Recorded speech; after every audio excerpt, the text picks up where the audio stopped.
Good evening, everyone, and thank you for your patience. It's so wonderful to have you all here in person with us. And if you'd be so kind as to silence your cell phones at this time, we'd be most appreciative. My name is Isabella with the Engagement Programs team, and I'm thrilled to have you all joining us today for this final conversation on Cezanne. Tonight, we have the pleasure of hearing from exhibition co-curators Gloria Groom and Caitlin Haskell. Gloria is the Chair and David and Mary Winton Green Curator of Painting and Sculpture of Europe, and Caitlin Haskell is the Gary C. and Frances Comer Curator of Modern and Contemporary Art. Now, please join me in a big round of applause for Caitlin and Gloria.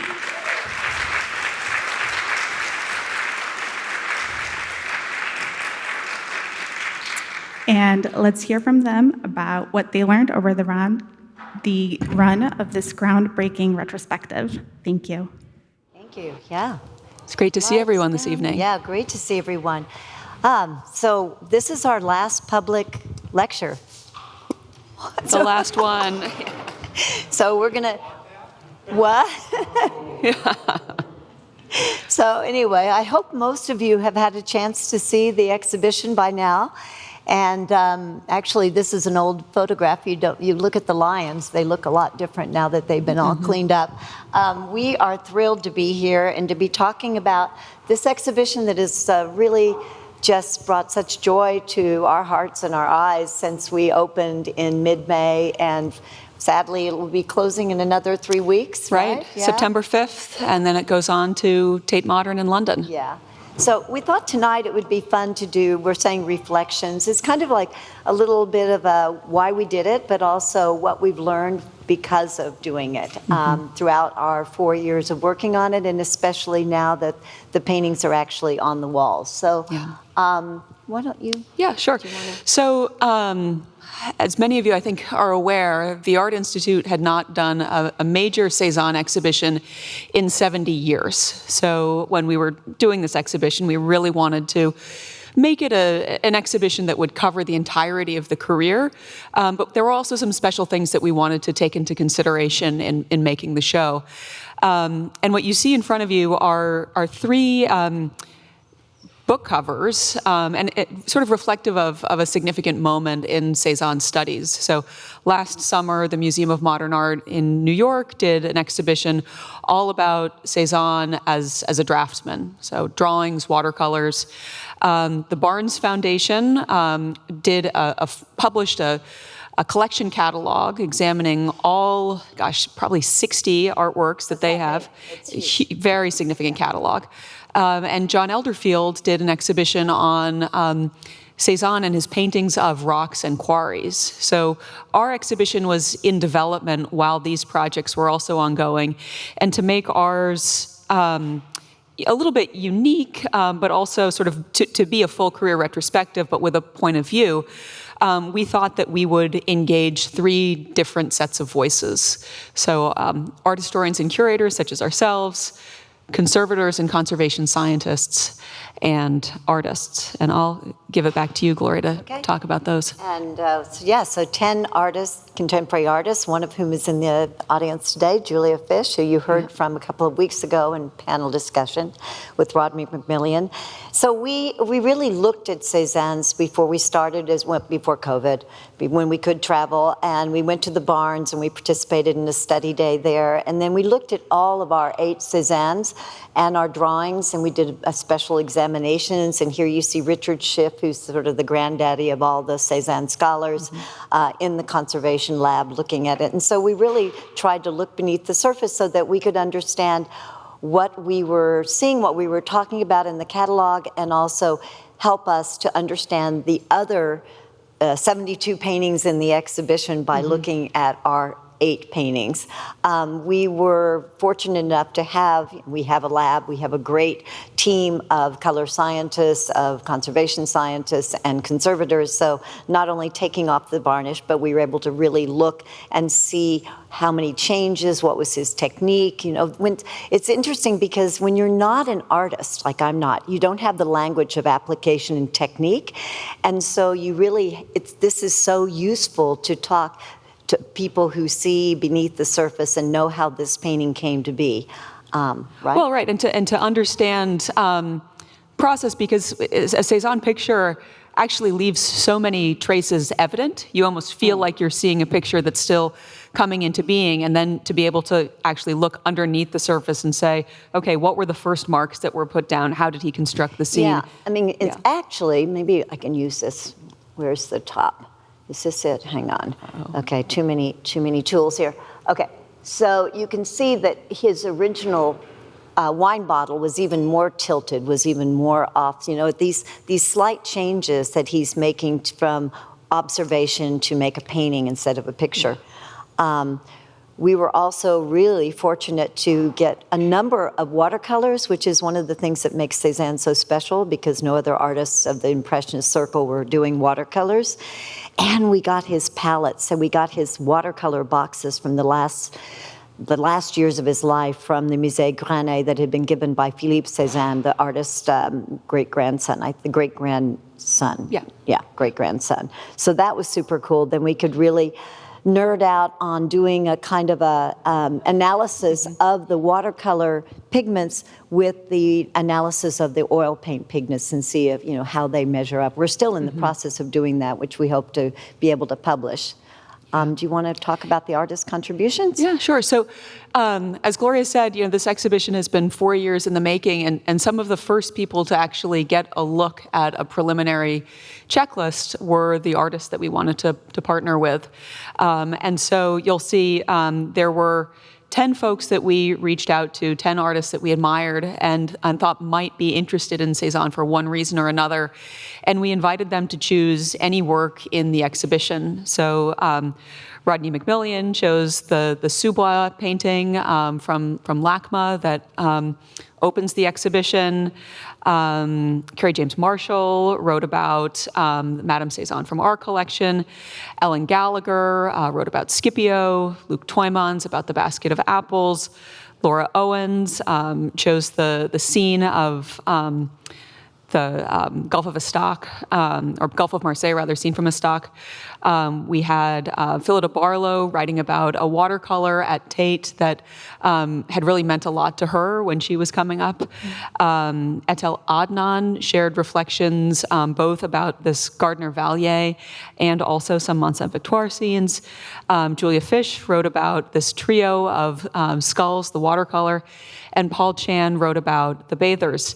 And I skipped over Loubaina Hamid because that was the one instance where our preliminary checklist did not match the checklist that was realized in the exhibition, but we include her work in the catalog. Yeah, things happen. Yeah. So we also very wanted early. to, Yeah. It was really, and we also wanted to include as many works as to make the story, but also to make the point that he was an artist, that Cezanne was so important to artists of his time and afterwards. And so these are paintings that are in the exhibition owned by Monet or Pissarro or Caillebotte. And so when you're looking at the labels, be aware of that, because it makes you think about what were they seeing. Because we know that his first fans, his only fans, were really artists, except for a handful of collectors. Well, and just to kind of, I didn't mean to cut you off there, but when we were, we're supposed to having a conversation, cut off. Well, the moment when we decided that we would list on the labels in the show which works were owned by artists was. That was a big moment because I don't think we had listed provenance in that way before, and people have really responded and asked for some more. And we didn't realize we had so many owned by artists until you ask for things and you wait for the answers, and then all of a sudden it was like, wow, we have this great group, and also the loans from Jasper Johns, who's very much a living artist, filled out this conversation, bringing it right up to our day. And it also, I think, made us realize that there was an interesting phenomenon where artists on both sides of the year 1900 had referred to Cezanne in one way or another as the greatest of us all, and wanting to really think about him with the Impressionists, with the artists of his own time, and then with the later generation that encountered Cezanne's work primarily after his death in 1906, but used it to catalyze so many movements within the historical avant-gardes.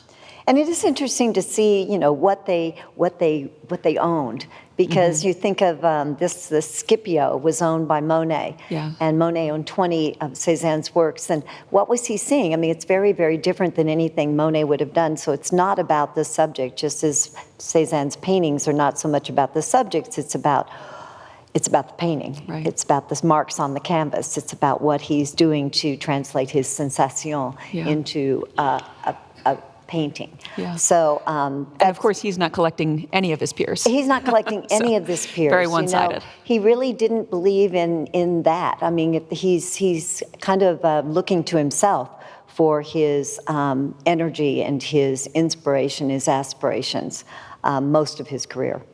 So, do you want me to continue to drive? This we just threw in because, it's so weird. So Lucien Freud owned this painting called Afternoon in Naples, but who knows what the title was, since Cezanne didn't title his paintings, and the titles were made up by dealers or his son or something. But Lucien Freud made his own copy after Cezanne, which is not nearly as weird as Cezanne's is, I would say. He may think he's doing Cezanne, but he's not. Yeah, so we did not have that in the exhibition. Well, but also, and just the format of that, with the weird right angles. We'll think about some of the ways that Cezanne's pictures have been cut up and transformed and fragmented. Yeah, we'll get to that, yeah. Is there anything we want to say more about that? No. Not really, other than that whenever I see the Afternoon in Naples, I immediately think of Lucien Freud and his palette and the way the bodies are positioned, and just thinking about how much he learned. The overturned chair and the tea set. Anyway. Then, but the exciting thing about this exhibition is we were working during a lot of COVID, and we were working on Zooms and things like that. And we just thought we'd bring you in a little bit into the excitement of actually putting together the exhibition, going from the maquettes, which are exactly to scale, which include the frame dimensions, which we hung up. And this is where we started making some real changes in the way we thought we were going to be introducing this story we're telling. And we started changing things around, and we made some pretty substantial changes throughout that. It was super helpful to have maquettes. Yeah, I mean, so we worked on the layout for many months, but by the time we got into the space and we're putting up these maquettes here, and also unpacking crates, we didn't make too many changes, really. I mean, there were just a couple, but it was interesting that, going from the SketchUp sessions, where we would move works almost every day when we were, having those conversations, when we went in with the maquettes and put the works on the wall, it was, we did that in one day. And it was like, okay, there's the show. Yeah. I remember us saying, like, let's do a little vernissage of the maquettes let's before have a pre-show. Yeah. And those have all been claimed by people. We would give them to the couriers and you want your plastic maquette? Yeah. So this is what we were dealing with before this. So just to let you know, look how sad we look. We look pathetic. Everybody's like, really? And look at the exhibition. I mean, for those of you who have been in the exhibition, it looks nothing like this. We made so many changes. This was one of the iterations, one of the many, many, many iterations of the exhibition. Thank heavens. Yeah. We kept going, but I mean, we're just like... I think it's so funny just to see at the top there, sensations, like our ideas, but what we want to communicate. And we all look like, no, we don't want to be here. No. So this is just another one of the great moments when this painting arrived. And this is from the National Gallery in Washington, and they really wanted us to put it in a plastic container, a kind of a vitrine, because it's so fragile. And we were like, no. And fortunately, we have Kirk Vrielman, who's a great framer, and he had just worked on the Grand Jatte, so he knows how to work with big pieces of heavy glass. And so he was able to cut this art glass and make it fit perfectly. And so now we have it in the exhibition. It won't be at the Tate because it is so large and it's really heavy, and I don't think it fits into the cargo or something, but it's really, as you've seen the exhibition, it's really crucial to our expanding the story and what happens to him. And then this is just more of how many people it takes to put up a painting. The old joke, not a light bulb, but a painting. Do you want me to keep going? And this is actually the case where the watercolor boxes and the palettes are are placed. So yeah, this is just sort of a little bit of the excitement when it got really fun making the exhibition and sort of understanding how the story that we'd been thinking about for so long would unfold in space. And I think us being really pleased, with how much, the things that the pairings and the groupings that we hoped would hold together, that we thought they were when we saw them. Yeah. So there it is. So this is where we now get into the other things that we've learned besides showing you the inside story. We chose, as you know, the big, bold Cezanne because we thought that was perfect, expressing the abstract and intentionally, different than anything we've ever done. It's not a signature. It's just a pronouncement. Well, and the pattern. Yeah, I'll take it. I was just going to say the pattern that we used there. For those of you who have attended other lectures, will know that's just an excerpt, a detail from one of the still lifes lent to us by the Getty. And one of our ambitions in creating the exhibition was to collect as many of these paintings with blue cloths in them as possible. So that's really one of the highlights of the show for those who haven't seen it. But yeah, so we opened the exhibition with a space that we hoped would slow people down.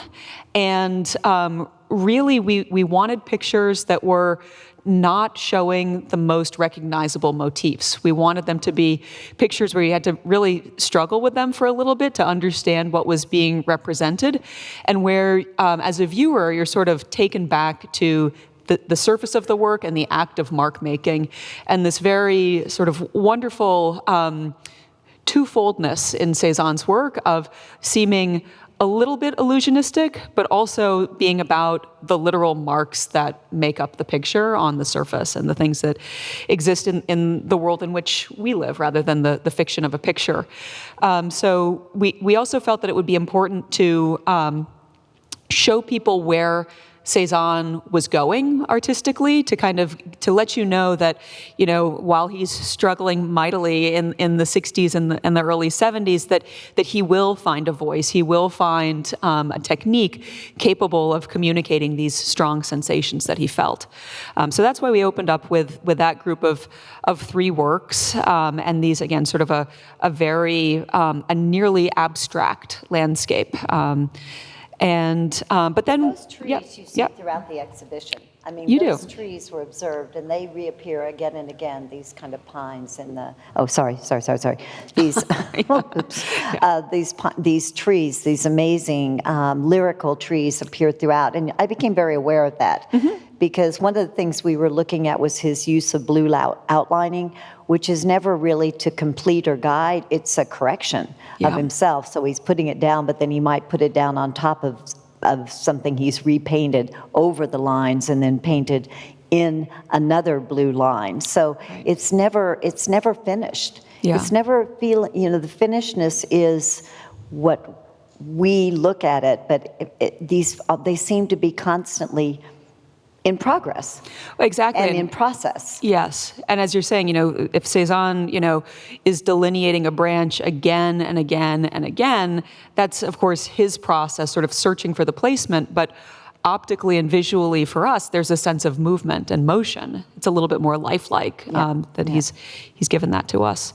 And then when you move into the sort of the first third of the exhibition, you start to have this cadence of small galleries grouped with like works, and then long sight lines that would allow you to connect otherwise disparate bodies of work. And the mantra that we had year one was we wanted to work across medium and across genre, but to cover the whole career. So we would have a focused full career retrospective. Yeah. And that's hopefully the way that it's coming across to you in the space of the galleries. Shall I do Bathers too, or do you want to? Yeah, you can do Bathers. It's just this is such a different exhibition than I would have done with a 19th century artist. I would have made rooms, as I always do. So it was great working with Caitlin, because it was like, no, you can't have rooms. And Cezanne cannot be compartmentalized. He has to breathe into the next room. And there is no, one conventional way of talking about his art. Yeah. So probably one of the first places where visitors see something that is recognizable as a Cezanne masterwork is this bather from the Museum of Modern Art.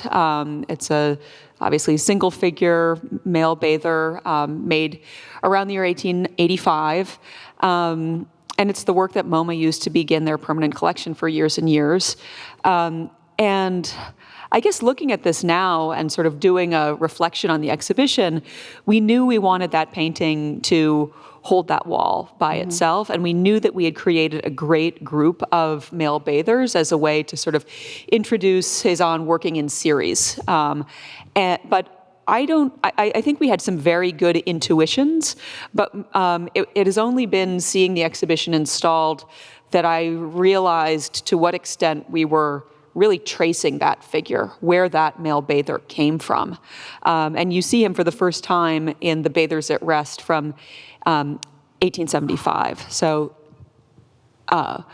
a little less muscular, probably a little bit older model than what you see. Saggy. He's saggy, hairy and saggy. Right. He's got goatee. He's got a little. Yeah. But we knew we wanted that painting from Geneva, but we didn't know how well we were going to be able to really say, okay, that's where he starts, and this is where he ends up as a monumental figure in this very abstract landscape. And to get there, you do really a detour, a major detour into another Bathers at Rest that's in the collection of the Barnes Foundation in Philadelphia. So Cezanne has made the second Bathers at Rest, which you see on the left, a little bit larger, a more distinct background. He's created more space between each of those figures. And we've got that first bather looking a little bit more like the figure that we have at the center of the gallery. And of course, in our exhibition, we show that really through the color lithographs. Yeah, because we can't borrow from the Barnes, but too bad. Yeah, so we do this, and then we have our painting on the left, the male bather seen from behind, and then you see how he evolves in others. So they're these elements, and they're not really a man or a woman or this. They're elements that he has in his toolbox that he uses in different ways to convey different sensations. And every painting was an education for him. Every painting was a new start to express those sensations. So it's sensation. You have to say it in French. It sounds better, but definitely. That's what's so interesting about it. It's not just a repetition. It's a whole new scenario for that similar but not exact element. Yeah, and I imagine this is clear enough for everybody, but because I wasn't really thinking about the artist this way at the beginning, it's tracing him and then seeing him again here and then seeing him again years later there. And for us, whether it's fragmentary components of pictures or whole pictures, there's a sense with Cezanne that his works either quote or cite other works. His paintings come out of other paintings and drawings that he's made. And we try to express that in the exhibition. So sometimes that's, and again, you can see other bather postures that appear in the pictures too. But sometimes it happens very literally with a large-scale picture like the portrait of his father, including a still life that Cezanne had created, roughly contemporaneously, just a little bit before, including his works as almost objects, that they're living with in the home, Yeah. It was great when the courier brought this, and he said he was from Orsay, and this painting is on deposit, on depot, to the Musée Grandet, the little still life, and he's like, we want that back. He said, that's a really good painting. We want that back at Orsay in Paris. Okay. They have should go on. We'll go on. So another example, of course, coming from our. How are we doing about? We have about 15. Oh, okay. We're good. We're good. This comparison was super crucial for us to get, right? And this also will only be presented in Chicago. We don't understand why the Tate does not want to do this comparison. We think it's so important that Gauguin, who owned this painting in the 80s when he had money and didn't sell it until it was the last painting of his collection that he sold to get money to go to Tahiti.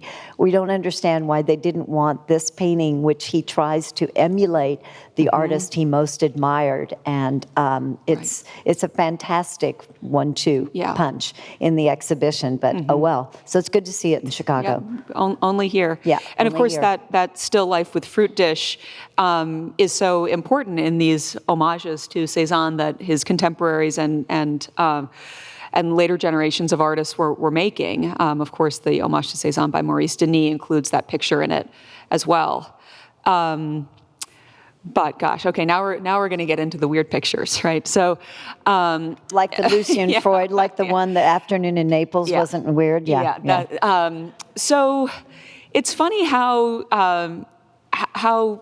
very truly deeply strange Cezanne's compositions can be, the canvases that he left behind. And you realize that, of course, he wasn't working for audiences in the ways that other artists were. Often it was an audience of one. And so a canvas like this could be treated with the same sort of attitude, potentially, as a sketchbook page, right? So if you see a page of Cezanne's sketchbook, this is a really lovely composition from the sketchbook lent to us from the Morgan Library. You have Madame Cezanne, vertically oriented, and then 90 degrees opposite, a landscape. And that's a strange and interesting juxtaposition, especially when you realize that Cezanne has gone to pains to align some of the elements of the picture so that they actually do harmonize together on the page. But this is, of course, something that, it's personal, right? It's a small book, but it's intimate. It's also, it seems like it's in process. Like he may have done this one landscape motif, and then he's come back and added his wife, and then maybe connected them at that time. Like you don't know if this, probably not necessarily done at the same time, because for Cezanne, painting, drawing, it's all a time-based media. These things take time, they think about it, that he rethinks himself. So yeah, these sketchbooks, I hope you have time to but I hope you have time to touch I'm so sorry. To touch the touch screen, because you can go through these sketchbooks and they're incredible. So it really gives you a sense of how the artist is combining and fragmenting elements. Well, and really turning that book around like an object, right? How many different orientations do we have there? So when we see a picture like the nude woman, Lita ? Where you have totally different scales, right, between the nude portion and the still life portion, and also 180-degree opposite orientations there. You can understand, although I'm still upset at the people who did this, you can understand the impetus, let's say, to divide these pictures. And actually the red line that you're seeing there is indicating where a cut was made, where a dealer tried to sever these compositions and sell the pairs as a distinct still life, separate from the nude. Which may be why Lucian Freud made that format, because he was responding to the kinds of things that were done to Cezanne's works. Right. And sometimes maybe by Cezanne himself. Right. Right. Yeah. So, and then interestingly enough, this Like was one of the discoveries that came out of the exhibition that MoMA did last year, was really looking to find pictures that at one point in time had been contiguous, that had shared a canvas support. So in our exhibition, we have the still life with apples that is upside down. We're showing it right side up. But it was connected to the picture on the left. And both of those, interestingly enough, were in the collection of Degas.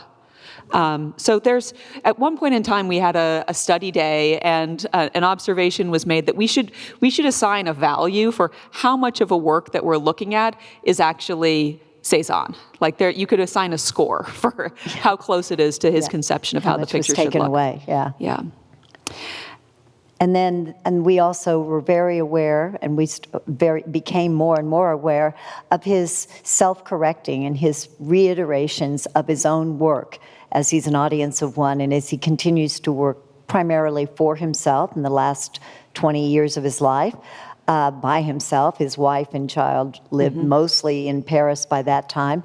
And we know that our painting on the right was not made from life, but was made from portrait of his wife that was made from life that he's now copying and changing and making according to now how he's reconsidering it and reconceiving it. And that all that work was done there was an exhibition in 2014 on Madame Cezanne at the Met. It was really scary. It had like 20 portraits of her. It was like, okay, claustrophobic. But now we took that research and went with it. So yeah. Yeah, and so what's fascinating about this is, if you see 4 pictures of Madame Cezanne in a red dress, it reads to us like a series, right? But there's also a sense that Cezanne's desire of painting pictures again, painting pictures after pictures, remaking a picture that he's already done before, trying that again, learning from it, is part of the reason that we have, let's say, 6 blue cloth pictures in our exhibition. It's not a series like Monet where he would do the same subject again and again, but he's looking at a subject slightly differently. He's looking at what he has done and doing it again and again. So there may be one that starts the matrix, and then another one that comes out of the matrix. And so we were showing with the blue cloth just seemed to us one of those perennial lines through his career, especially at this moment in the 1890s, and the way he's using it as a foil for these very elemental household objects that he takes with him to Paris, that he has in the south of France, and just the way the blue cloth functions as a kind of a topographical element more and more in these very humanized and very in your face, somewhat. There's no progression into space. They're really there. And the more you see them, and you see them in reproduction, they're beautiful, but being in front of them, it is incredible. I don't know how many of you have seen them, but just the differences between his brushwork in each one, they're completely different paintings. Very different moods, yes. Yeah. I mean, so same objects, but completely different conception. Yeah, just the stasis of the painting on the left from the Getty and the movement, just, and of course, the elements that you see in these pictures return again and again. So the green pottery, right, the olive jar, the ginger pot in blue, the sugar bowl, the bottle of wine. You see them in the watercolors also. Yep. Also thinking about series and watercolor. But then, with sort of a different textile element appearing, but again, the same ginger jar. Yeah. And so we really wanted to also show that the blue cloth is mostly the 90s, and these were a little later, these orange cloth, and how he's kind of worked into another palette in some ways, but it's also, they become even more exuberant and even more space-filling. To where you're never aware of a horizon line in Cezanne because he doesn't seem to know how to make a straight line across it. But this becomes even more obliterated, the sense of space, and what you are looking at is just this profusion of color and form in something that has just liberated still life painting forever and ever. Yeah, and it was interesting. I mean, part of our desire to make really the entire middle third of the exhibition about still life was that if people came to the exhibition with a preconception about Cezanne, or if they knew him as an impressionist, they would most likely think about him as a landscape painter, someone working on plein air. And so it was, what are the problems that he's setting up for himself in the studio? What are the things that are interesting for him to paint? What are these challenges? And you get just such sumptuous but also chaotic pictures where each element can be identified, but what in the world is happening there? I mean, in terms of what are these cloths doing? What do we have in front of us? It's where an abstract are we? painting. Where is he? Yeah. And how does this exist? Doesn't. Yeah. The series that we really devote a lot of attention to in the final third of the exhibition is Mont Sainte-Victoire. And this was also a little bit unintentional. It was something that we realized in installing the exhibition, but we created this sort of panorama where you can see 7 Mont Sainte-Victoire at once, which was really special. I mean, we knew we didn't want it to be a course that people would be walking through, and we wanted it sort of to feel like you were surrounded in some ways by these great late themes, but being able to show these 7 together with the 2 vertical, the middle painting, which is just such a beautiful Mont Sainte-Victoire, scene from the Bibemu Quarry, Alone from Baltimore, and then the 2 watercolors. Here you can see 11 of the total of 13 Mont Sainte-Victoire that we've brought together for the exhibition. And of course, you don't see all of them together at once in the show. Nor were they made together. Made over years. Right. But when you can see some of the most similar compositions together, like the wall where we have the late paintings, so on the left from Kunstmuseum Basel and on the right from Philadelphia, you start to get the sense that Cezanne has painted this motif so many times that it's actually it's a kind of a muscle memory, right? He knows how to make this picture, and sometimes it's a little bit softer, as in the Basel picture, which is actually even softer in person than it looks on the screen, or it can become very crystalline, as it is in the Philadelphia picture. And he starts to just obliterate the Mont Sainte-Victoire itself. It's just a series of strokes, and you can actually see exactly how wide his brush was at the time, and you can follow that. Yeah. And these are really late. This is probably what he was working on at the very end. Absolutely, yeah. Do you want to do the watercolor and oil composition, or shall I keep driving? I think that what we were trying to do was to show how he was working from oil medium to watercolor medium. He did lots of watercolors, as I said, that distinguishes him. And so we would put those side by side. These are oil medium, but we have the gardener, where is it? This too. So on the left, you have the watercolor where he's really playing with the translucency, and on the right, where he's doing the same kind of veiling of paint. But now, of course, he's having to wait a long time for it to dry, and it's a different technique. But some of the results are very similar in expressing his sensation. Whether these are finished, don't know. I mean, finish is when he cannot make another move without ruining the harmony and the parallelism to nature that he was always trying to achieve. Yeah, and what we were trying to do in that last gallery was to find instances where Cezanne is working from the same subject, the same motif, in watercolor and in oil. And of course, we've got it with this man in the straw hat, but then also the skulls. And I think, if thinking about last looks and takeaways, is that the different properties of these mediums and the way that you get something that seems lifelike or has the quality of being observed, all of the sort of the information, the same sort of information that you take in from life, and when you're trying to get that in watercolor, you do that through overlapping color, right? You get that kaleidoscopic effect, a simultaneous experience of color in one area of the sheet. That's not really how oil paint works, right? It's a different problem to solve when you're working in the opaque medium, where that the vivacity really is coming much more through texture and impasto and sort of the forcefulness of each of those strokes. We'll now show the skulls. And now we'll show the skulls, where it's totally different. That's where it gets really interesting. Right. Look at that. Yeah. Really.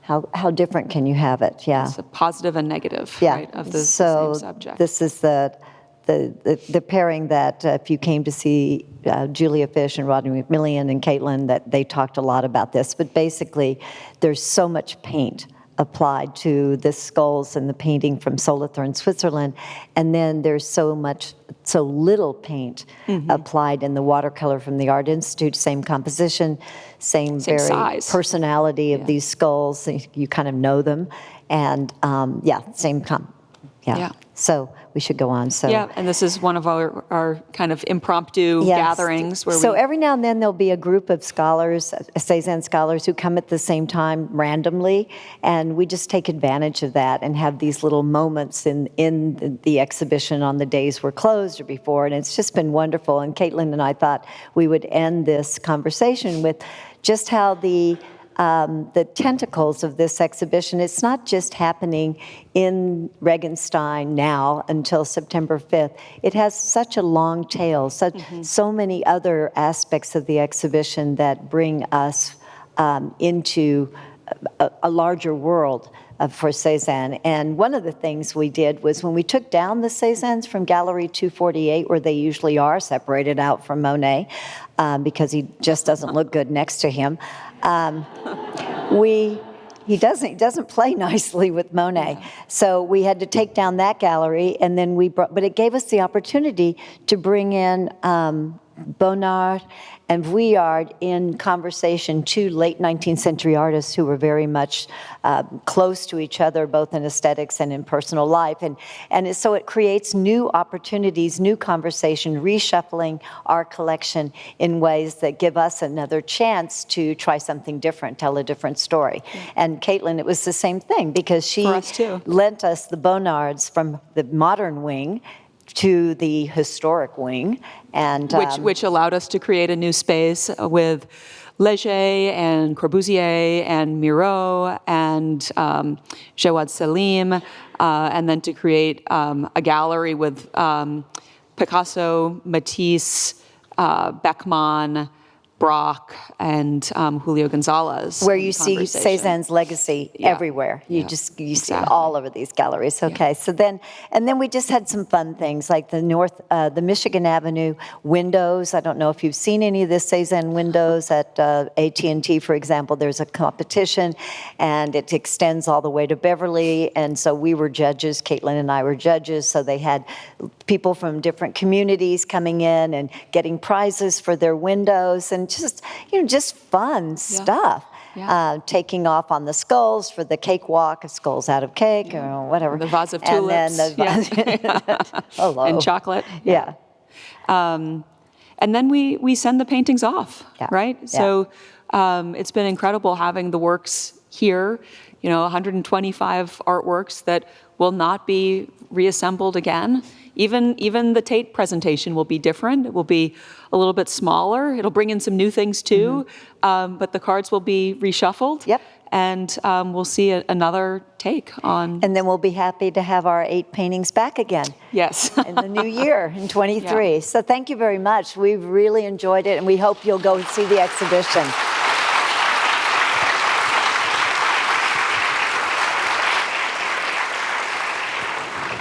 We'll give folks who want to leave a chance to leave, but if there are any questions, Gloria and I are happy to take questions also. Yeah, we're here. One question. Okay, so how did we get so many important objects in the exhibition, and what did we have to give up? Yeah. What do we choices? Yes. Oh, I thought you meant what did we have to trade to get what we got? Oh, that's a different question.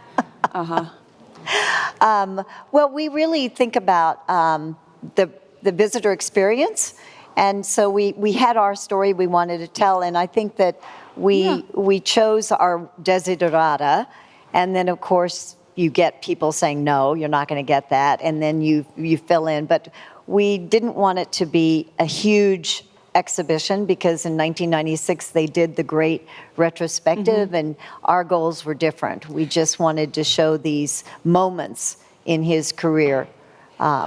And we wanted it to be really tightly focused, right? So, having specific pairings, specific series that we're looking at.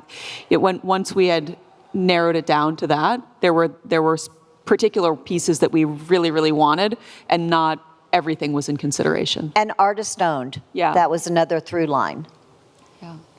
But trying to get the story, the narrative arc, have the architecture and the works kind of complementing each other. Yeah. Those are all the sorts of things that we're taking into consideration as we finalize the checklist and put them in space in the show.